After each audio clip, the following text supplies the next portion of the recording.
Ladies and gentlemen,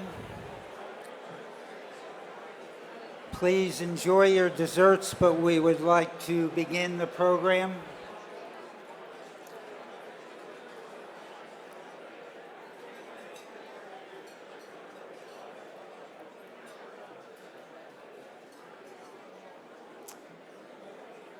I hope that you have enjoyed your dinner.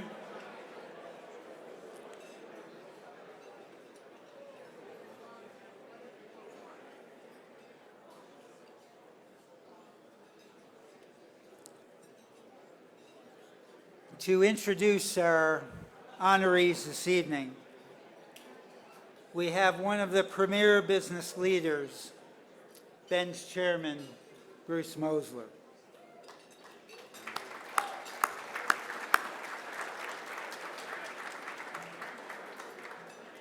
Bruce is a giant. Please, if you would. Thank you. Bruce is among the giants of the real estate world. And from 2005 until 2010, he served as the CEO of commercial real estate in Cushman and Wakefield. A broker of legendary ability, he serves today as the chairman of global brokerage for Cushman so that he can continue to focus on what he loves, brokerage. BENS is honored to have the benefit of Bruce's wealth of experience and commitment to engage leaders, you all that are in the room this evening, leaders who are addressing leadership challenges for our nation. Ladies and gentlemen, please join me in welcoming Bruce Mosler to the podium.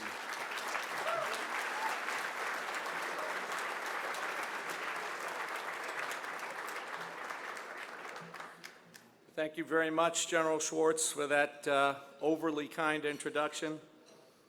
Ladies and gentlemen, distinguished guests, members of the military, welcome. For those of you who don't know our President, General Norty Schwartz, he came to us from nearly a 4-decade-long career in the Air Force. Among his many accomplishments was serving in a key role in the Joint Operation Task Force for Northern Iraq during Operation Desert Shield and Desert Storm, and of course, becoming the 19th Chief of Staff for the Air Force. As a member of the Joint Chiefs, he advised the Secretary of Defense, National Security Council, and the President. Trust me when I say we are truly fortunate to have him in our leadership role at BENS. For Norty.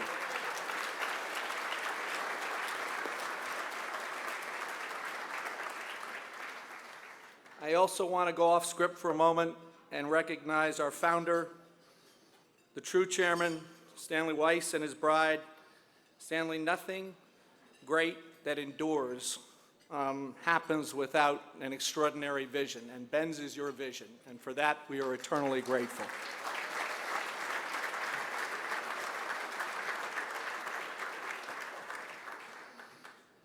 One more thank you. Norty, we appreciate the great work that you have done in growing the membership of BENS, for the high quality of high-level assignments that we're engaged in, and most importantly, for your extraordinary leadership. I want to take just a moment now to thank the folks who make all this possible. Our extraordinary membership from around the country, and the board of directors at BENS. And when I say that the board at BENS is engaged, it's an understatement. So from me to you, the board at BENS, thank you from the bottom of my heart for all that you do.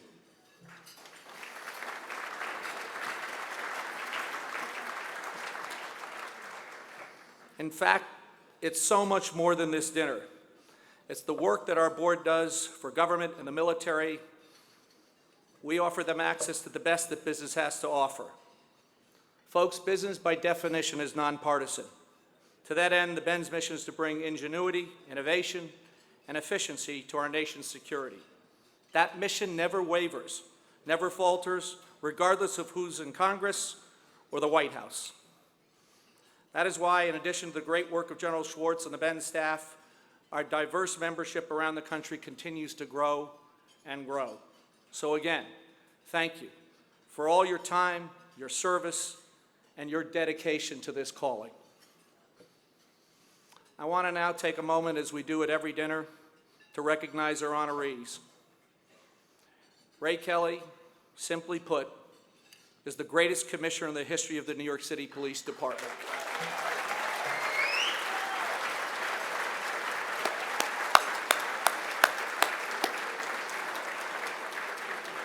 Our other extraordinary honoree, Reg Brack, Chairman Emeritus of Time Inc., is an outstanding leader who has made equally vital and important contributions to our community, but also to our country. To both of you, welcome and congratulations.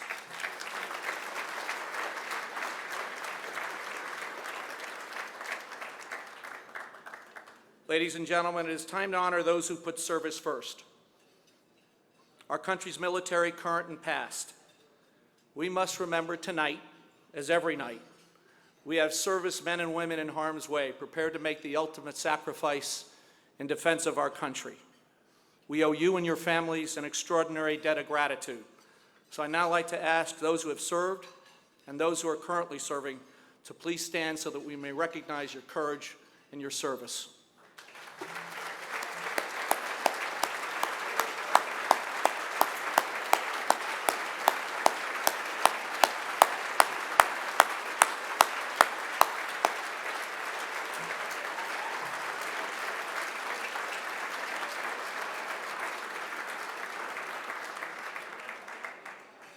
Thank you again. Ladies and gentlemen, it seems as if each time we gather for one of these extraordinary dinners, I'm going to have to talk louder. I can tell my voice is not projecting tonight. But each time we gather, the world grows in its complexity. Macroeconomic, appreciate that whistle, and geopolitical challenges seem only to multiply. While unfortunately the resources needed to handle these challenges seems to continue to diminish. I've said this before, and I'm going to say it again and again and again. The military continues to struggle with sequestration. I can't help but articulate the perils of these reckless cuts because sequestration does not, cannot, and will not work. Please.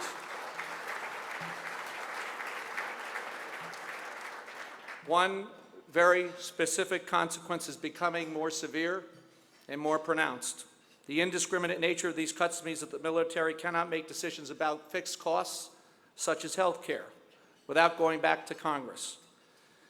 As overall budgets shrink, fixed costs become more problematic and have to be addressed soon and in a business-like way. Cuts for their own sake are not the answer. They actually harm us. They are in fact not addressing, as was hoped, the back of the office, but rather the tip of the spear. As Christine Fox, former director of the DoD's agency to assess costs and align the department with budgetary limits, said, and I will quote, "The cumulative effect of all these sequester cuts is some combination of a military that is much smaller, much less technologically advanced, and much less ready than we have been accustomed to over the last 30 years. Folks, this is not a cost that we can afford to pay. How we treat our military, including through sequestration cuts, sends a direct message to our own and perhaps to our adversaries. Those who would do us harm watch carefully for every opportunity or sign of equivocation. Failure to articulate clearly and unequivocally a national commitment to our military's readiness and vigilance only serves to embolden our enemies."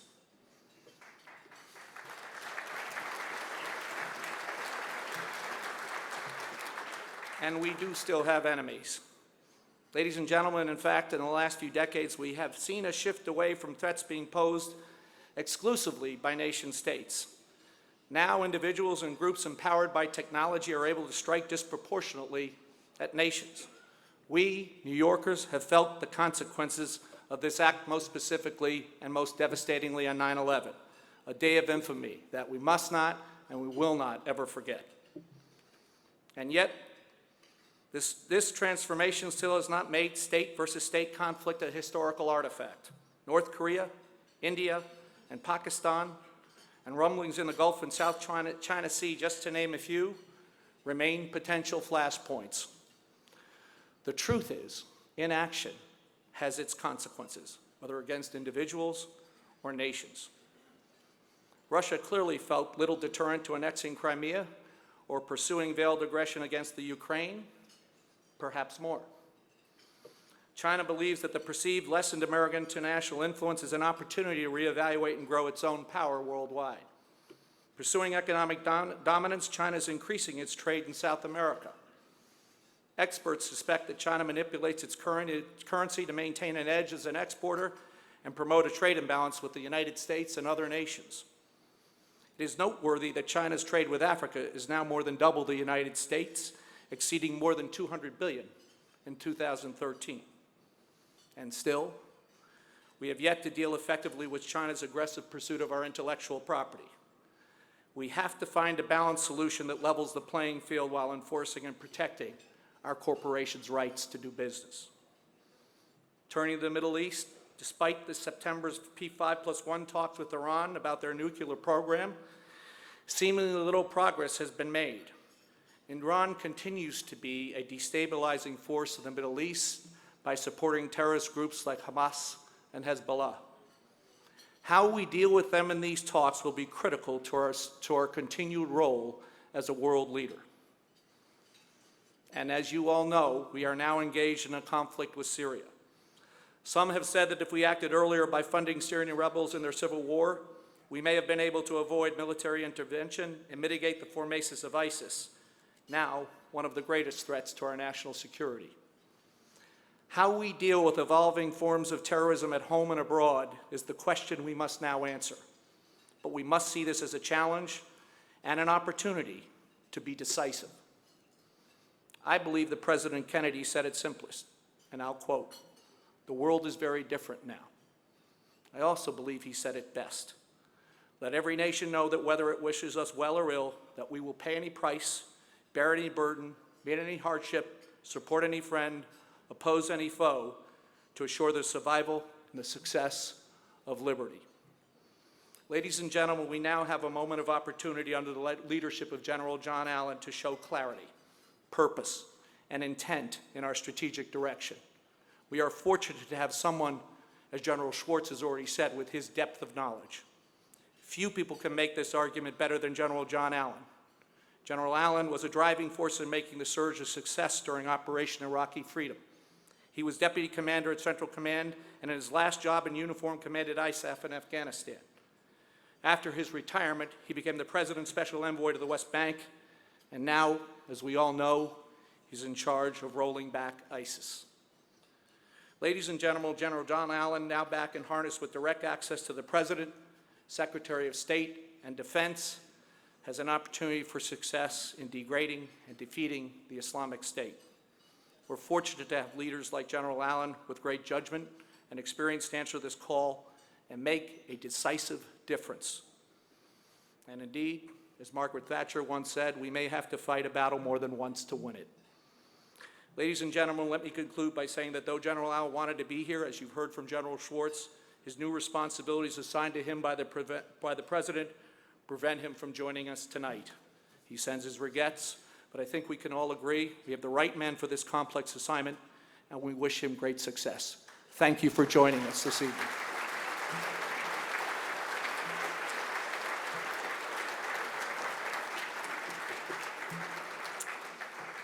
General Schwartz made it clear to me that there would be no MC, no fancy stuff, so I get to stand up here and continue the program. So in the interest of efficiency, I will now continue the program. Ladies and gentlemen, this is why we're here tonight. It's my great pleasure to introduce our first honoree, Reg Brack, Chairman Emeritus of Time Inc. He's been in the publishing and advertising business for more than 38 years. And during that time, he has been an exceptional ambassador for his company and, more importantly, for his country.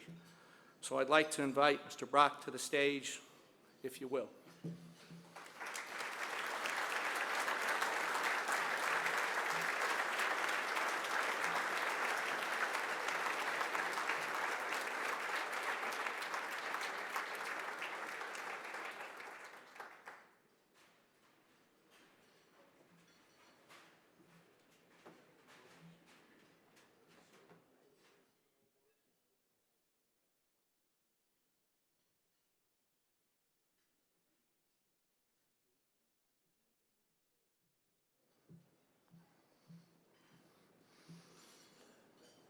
Rising from advertising salesman to chairman of the company, Mr. Brack's talent and work ethic was evident from his earliest days. He showed an innate ability to understand and synthesize the emerging global marketplace and, in fact, became the go-to private sector advisor for U.S. presidents and many other top world leaders. He offered the crucial insight that professional media plays an essential role in civil society and the ability to practice that craft at a premier level for many, many decades. Mr. Brack has consistently illustrated what BENS is all about, tearing down any walls between business and government to enable the leaders of nations to make the best decisions possible with the fullest experience and a range of relevant information at their disposal. As a member of both BENS and the Center for Strategic and International Studies, Mr. Brack has continued to give the defense, security, and international sectors the benefit of his extraordinary wisdom and experience. Ladies and gentlemen, BENS is pleased to bestow the 2014 Eisenhower Award on Reginald K. Brack in recognition of his outstanding leadership and contribution to our country's security. His service reflected President Eisenhower's definition of security as the total product of our economic, intellectual, and moral and military strength. Congratulations, Mr. Brack.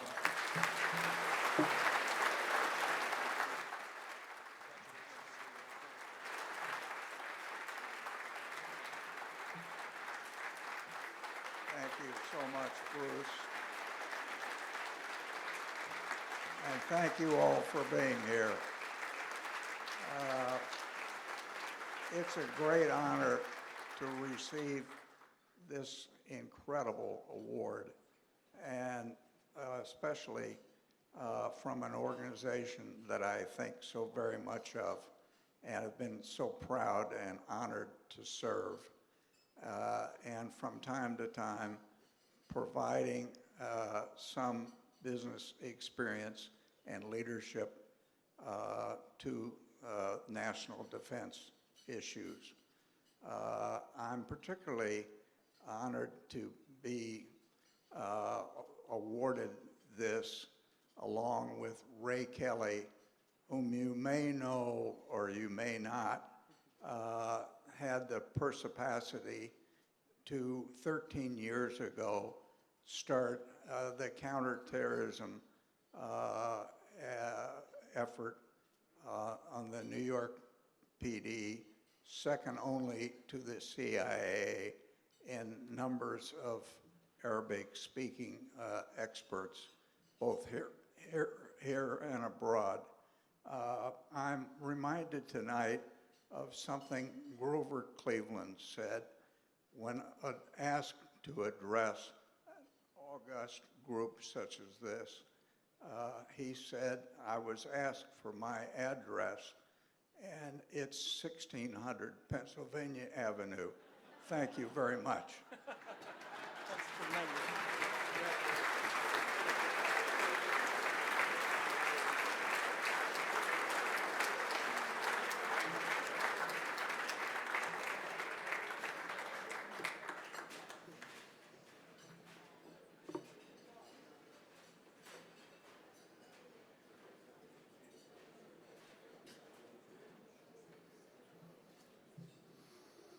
Thank you, Mr. Brack, and congratulations again.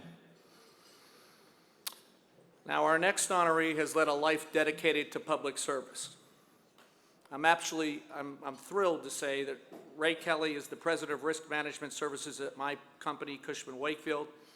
Thanks to the persistence of our Chief Executive Officer, Ed Forst, we were fortunate to convince Ray to join the firm, and the firm has benefited from that day going forward. Ray has had an extraordinary, diverse 47-year career in the New York City Police Department. For nearly a half-century, he steadfastly protected the people of the city from crime and terrorism, and it is a well-known fact that the city had the lowest crime rate in our history under his leadership. And oh, by the way, he was commissioner twice. No person, no other team has ever been more effective in pursuing public safety as the highest imperative of public service. The New York Police Department, led by Ray Kelly, brought innovation and a global strategy to the forefront in his time and tenure, and he kept our city safe.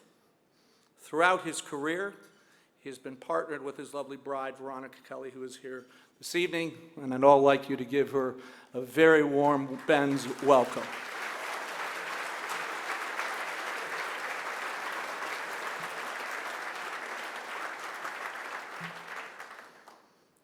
In service to our country, the Commissioner has served in many leadership capacities. Having been a U.S. Marine Corps battalion commander in Vietnam, he spent 30 years in the Marine Corps Reserves. I was expecting to hear a little more on that, gentlemen. Thank you. Better. Almost.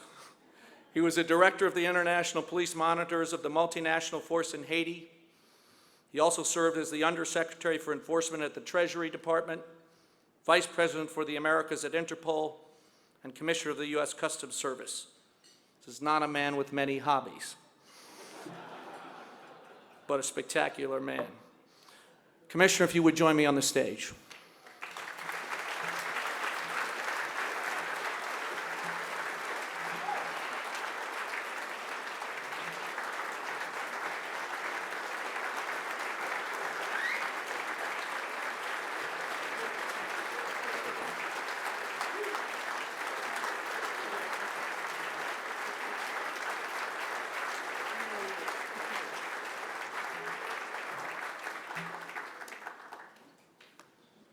For his many, many achievements and selfless service to our country over an extraordinary career, BENS is thrilled to bestow the 2014 Eisenhower Award on Commissioner Raymond Kelly. Commissioner. Thanks, Mal. Thank you.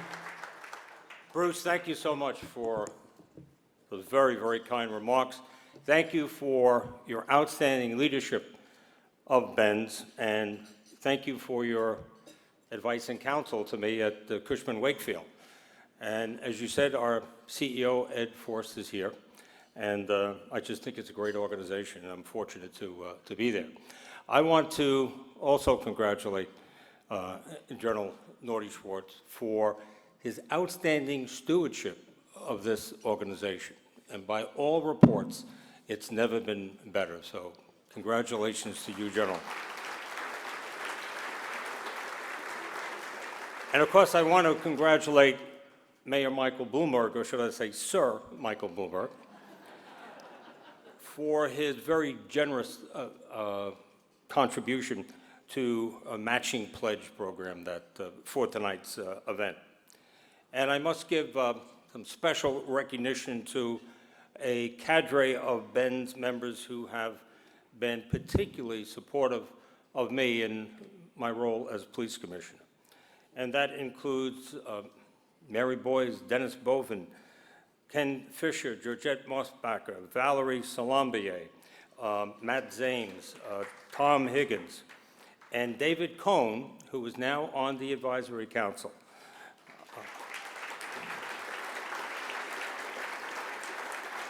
And of course, thank you to my fellow honoree, Reg Brack. What an impressive career, and thank you for those very kind remarks, sir. Now, being the recipient of the Eisenhower Award is a distinct honor, and I want to express my deep appreciation to the board for my selection and to Bruce for my nomination. President Eisenhower, a great soldier, scholar, and statesman who led our country to victory over tyranny, understood that our government has no greater responsibility than national security. This first responsibility sometimes gets lost by our political parties during some of the more petty partisan battles. It was not lost on Eisenhower. He desired to avoid conflict, but was prepared to use force to counter aggression, as he did when he intervened to protect our then democratic ally Lebanon from an attempt to actually install a caliphate that received support from the Soviet Union. Sadly, fast forward more than a half a century, and the same region of the world remains in great conflict. Now, not only am I honored to receive an award named for one of our greatest leaders, I'm also humbled by the fact that the list of former recipients could not shine any brighter. It includes people such as President Jimmy Carter, Secretary of State Hillary Clinton, Mary and David Boies, Dennis Bovin, General David Petraeus, and Leon Panetta. Since 1982, when BENS was originally founded by Stanley Weiss, the organization has been there as a resource for America's business leaders to help their government apply best business practices to some of our nation's most demanding issues. Initially focused on assisting the Department of Defense, this organization's contributions have resulted in significant savings for the American taxpayer. And because of new threats and new tensions, BENS has expanded its focus over the last decade to meet these challenges to American security.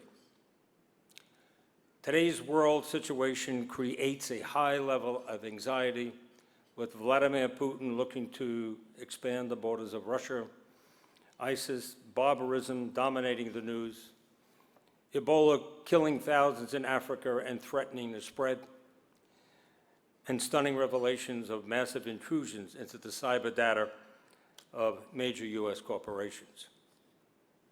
With all of this, people are understandably concerned with the well-being of our country and our planet.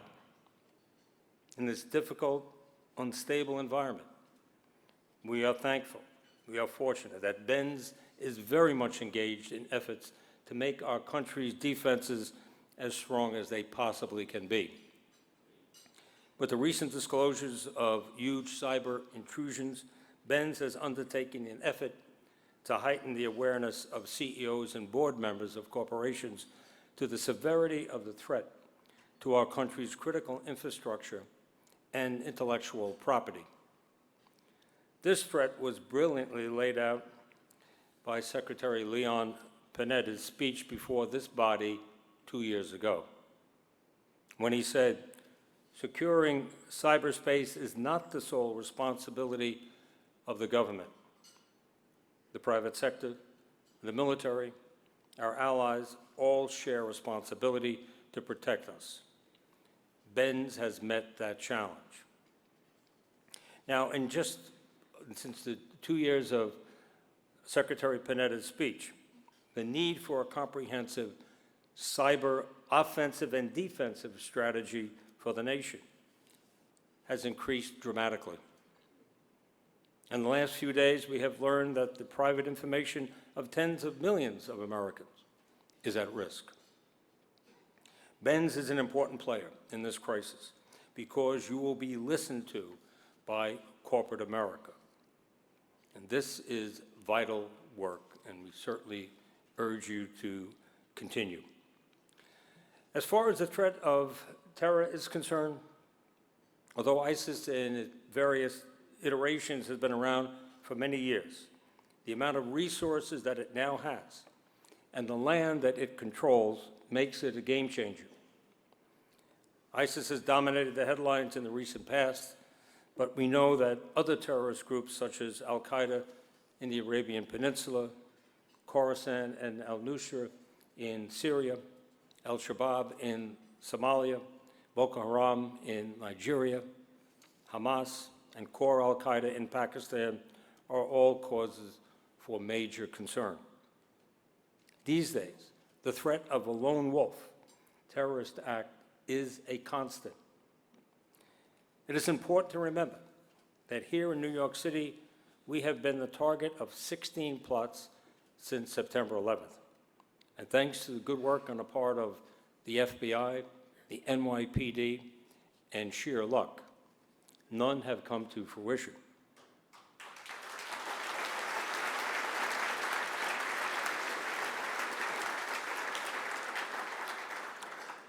Now, part of the success was law enforcement's willingness to adapt to a new security reality after 9/11.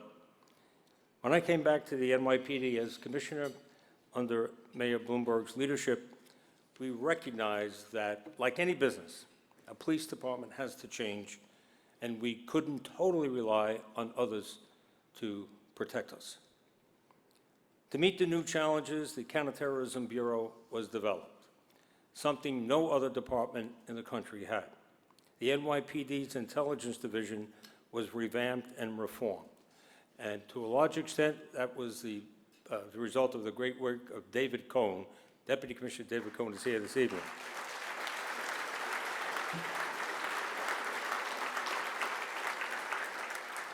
Our collaboration with federal partners was significantly increased. Experienced, skilled executives from the federal government and the business world were recruited to help NYPD marshal its defenses.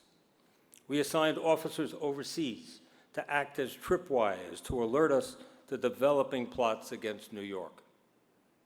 We recruited and made the department significantly more diverse, to the point where the NYPD now has officers born in 106 countries.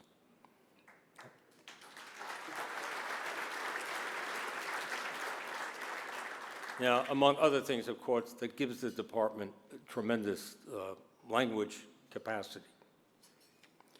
Operation Nexus was initiated to secure cooperation of the private sector to recognize anomalous business activity that might indicate terrorist planning. We built these programs to be consistent with the threat that we faced and we continue to face. Although New York has done more than any other city to protect itself, we should not think that the city has somehow been forgotten by our enemies. Pictures of the World Trade Center collapsing are on display on jihadi websites and spoken of constantly in their recruitment videos. It's important to note the resources and programs put in place by the Bloomberg administration to protect the city were well thought out. Thankfully, other than hollow campaign rhetoric and some relabeling, to the best of my knowledge, these programs have remained essentially intact and continue to be sound. Now, going forward, we must be vigilant in the face of random, unpredictable threats.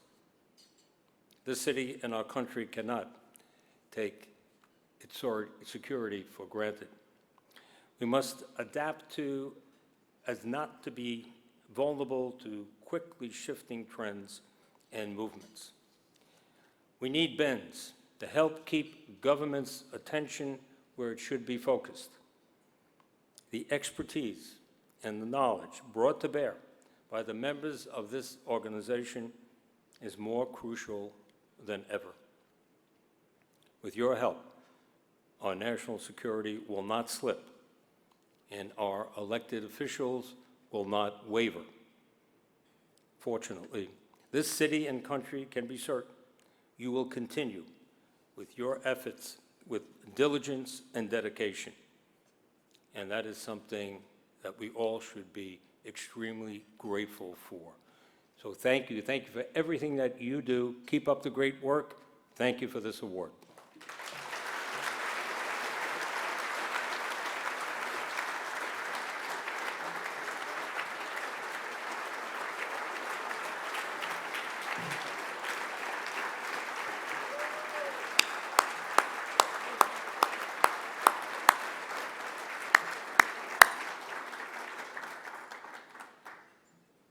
Thank you, Commissioner Kelly, and may I ask for one more round of applause for our two remarkable honorees tonight.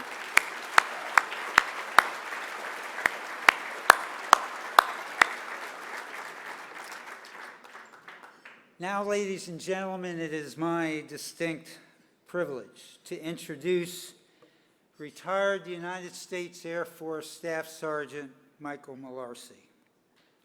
Staff Sergeant Malarcy, would you please join me on the stage? Ladies and gentlemen, from a young age, Staff Sergeant Malarcy knew what he wanted to be a member of the United States Armed Forces, and serve his country. His mom wanted him to be safe behind a desk, and his dad wanted him to be a pilot. No doubt would have been a good one. But Michael wanted to be out on the ground with a weapon in his hand and a radio on his back. He joined the Air Force in 2007 and was deployed to Afghanistan in 2009 as a tactical air control party specialist, while on foot patrol in Kandahar in January of 2010. 2 improvised explosive device explosions deprived Michael of his eyesight, and 4 teammates, Sergeant Joshua Langsdorff, Sergeant John Dion, Senior Airman Bradley Smith, and Medic Brian Bowman, denied them of their future and their lives. Though grievously injured, Michael was determined to help his remaining teammates while they were still under enemy fire. Bleeding and blind, y'all. Bleeding and blind. He still passed along his weapon magazines to his fellow soldiers who were running out of ammunition, helping them systematically return fire until they were rescued. He received the Bronze Star with Valor for his actions that day, in addition to the Purple Heart and the Air Force Combat Action Medals. Michael doesn't recall the details of that terrible event. He remembers waking up in Walter Reed to the news that he had permanently lost his eyesight. Jaws wired shut from his injuries, his astonishing, and Susie and I have some personal experience, his astonishing reaction to the news was to ask for a piece of paper so he could write a note of thanks to the doctors for trying their best. Think of this. His recovery, ladies and gentlemen, continued to be characterized by gratitude for what he still possessed, rather than bitterness at what he lost. For me, he said, my vote of motivation was to get back up on my feet, was the 4 guys who did not come back. It motivated me to do everything that I can to honor their memory and to press on with my life. And press on he did.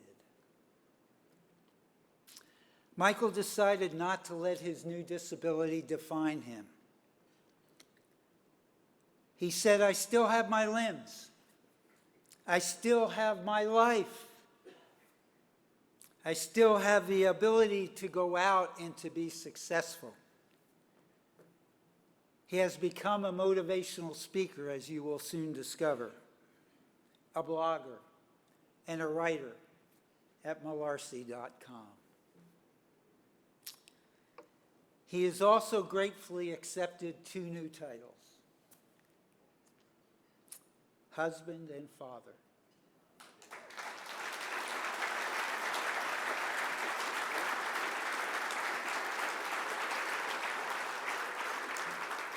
He married a wonderful young lady, a young woman by the name of Jessie, who shares his outlook on life and service.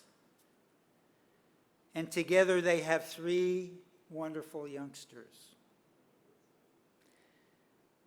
What's extraordinary about Michael, in my view, is his decision that his service did not end with his ability to see. He continues to inspire every person he meets who hears about his remarkable story, and he has a special heart for helping his fellow injured veterans. But his message is something from which we all of us here tonight, can benefit. Michael makes people celebrate the possibilities of life by refusing to see his own as limited in any way. In fact, this weekend, he is running in the Northeast Utilities Hartford Marathon as a member of Team Fidelco with his trusty dog, Exxon.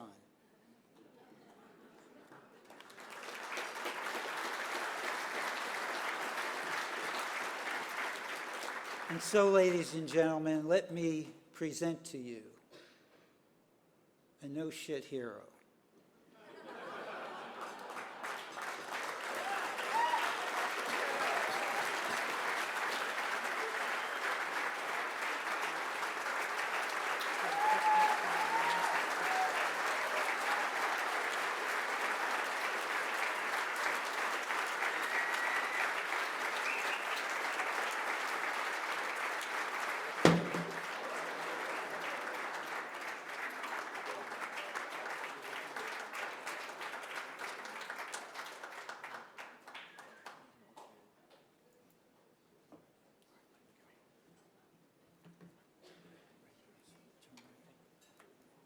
Here's the podium. Okay. Thank you. It's an honor for me to be here. General Shorts, Susie, thank you so much for this opportunity and for everything that you've done over the last almost 5 years now, since I lost my sight. That introduction was the best one I think I've ever had. It's still weird to think that all of that stuff was about me, because to me, I feel like I was just doing the best that I could, and I feel like anybody would have done the same thing. That's kind of how I decided to live my life, right? To do the best that I can.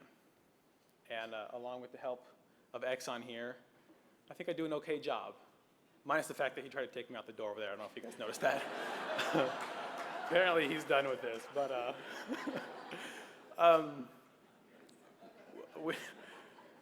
I knew I wanted to be in the military from the time I was little. I mean, as long as I can remember, that was what I wanted to do with my life. There was no doubt in my mind. It drove my parents crazy. My mom wanted me behind a desk here in the States, somewhere safe. My dad, who works for the FAA, wanted me to fly a plane so I could get out and be a commercial airline pilot and make lots of money. I didn't want to do that. I wanted to be out there, in the thick of it. When I found out about the TACP career field, I knew that was it.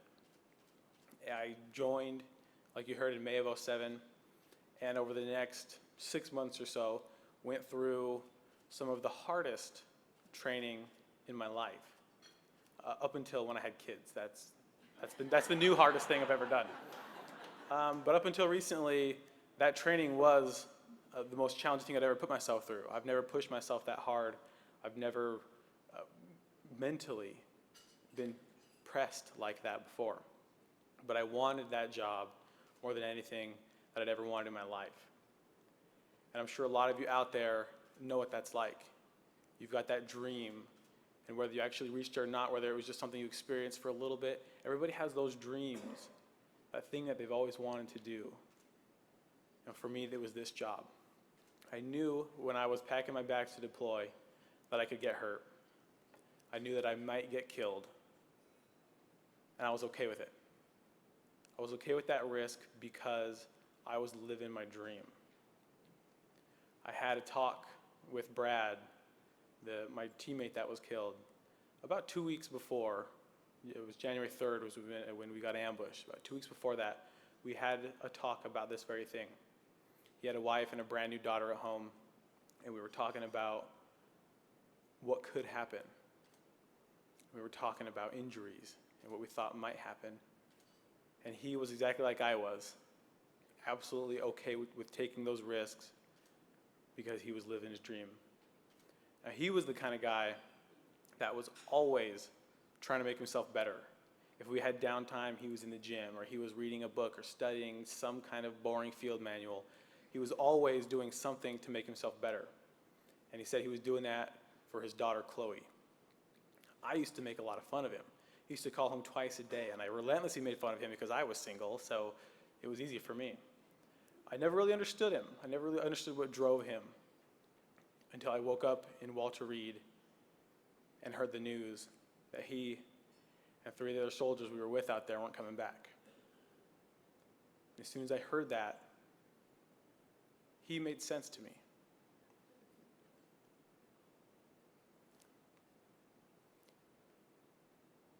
It was the first time in my life that I had ever considered living for somebody else.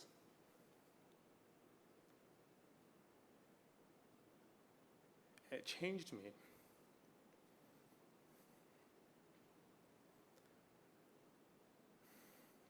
It changed me in ways I never expected. And it put me on a new path to an even greater life. That military job, the TACP job, was what I'd always wanted. And after only 1 month of time downrange, I knew that that wasn't going to happen anymore. But I was so grateful for the opportunity that I had to do that job, to serve with real heroes downrange, that sacrificing my eyesight for it was absolutely worth it. And I knew from that first point at Walter Reed that I was going to move forward, that I was going to set new goals, that I was going to reach all new heights.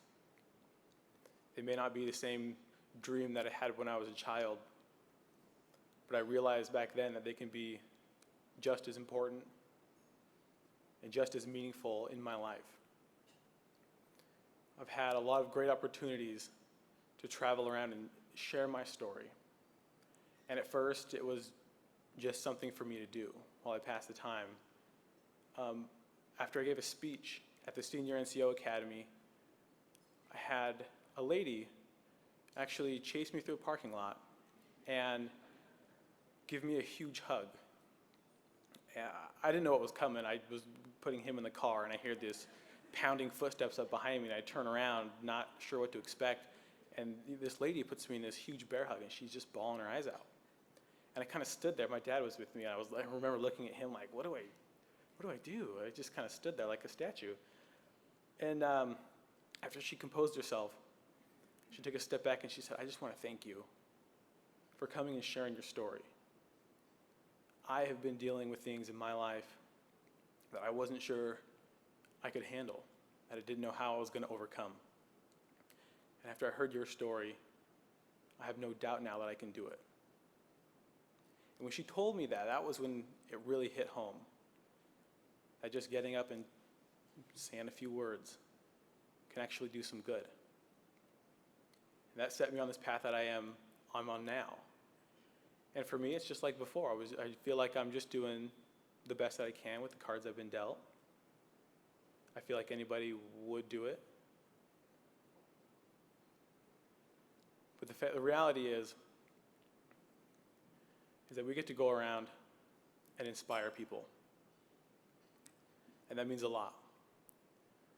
I may not be able to put the uniform on every day, but I feel like my service hasn't ended. I still have the opportunity to visit military bases and still be a member of that family, and that's something that I'm never going to lose. I'm honored to be here with all of you tonight. And when I first got here and started hearing who was in this room, I was thinking, what am I doing here? I was a little intimidated at first.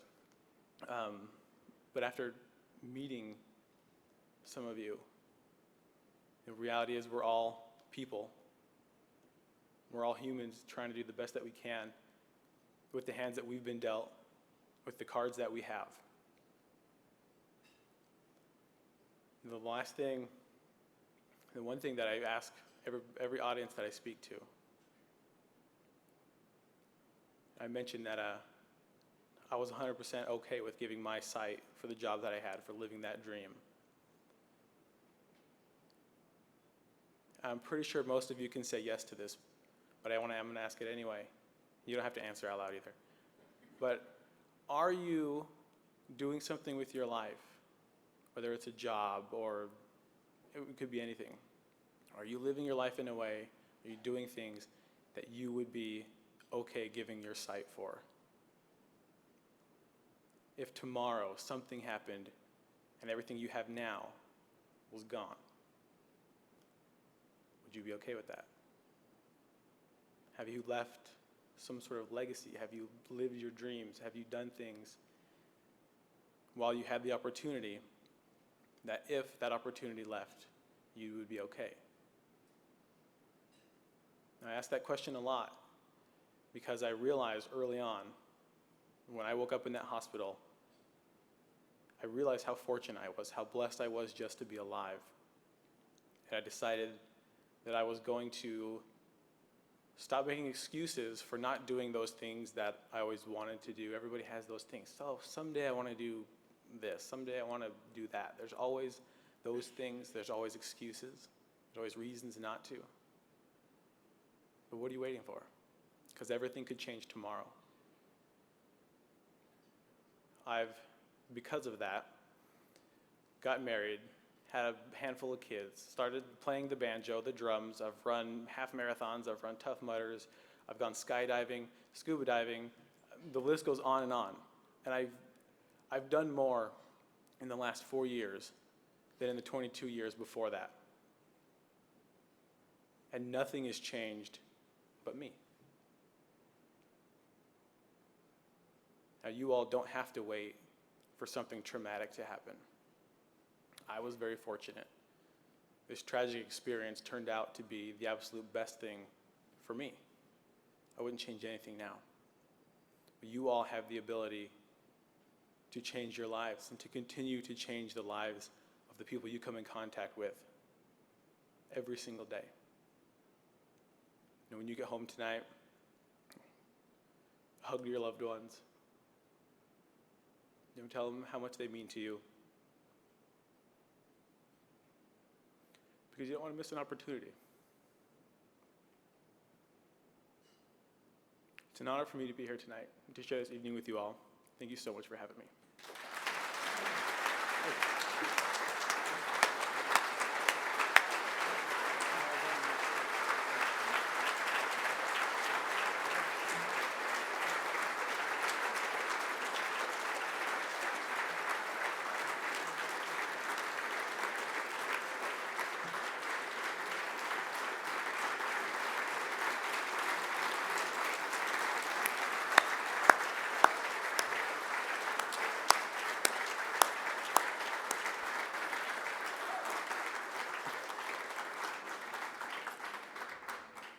Thank you, Reg. Thank you, Ray. Thank you, Michael. And thank you all for joining us in honoring these extraordinary individuals tonight for their remarkable service and leadership. We're all able to recognize them because of our BENS membership. Thank you for making our work and this evening possible. I'd like to take just a second to recognize the members of the dinner committee for their efforts to pull this event together. If you wouldn't mind, please stand up. Thank you, Harris Diamond, Georgette Mosbacher, Bruce Mosler, Valerie Symbolier, Matt Zanes, Skip Zimbalist, and Mary Boyce. Thank you. Your hard work certainly paid off. And while we and our partners have tough challenges ahead, I have no doubt that we will rise to meet them. Thanks to BENS and supporters like all of you, we have every reason to be optimistic, like Michael Malarcy, for our future and the success of the BENS mission. May God bless you, and may he bless our great country. Thank you again for coming this evening. Thank you.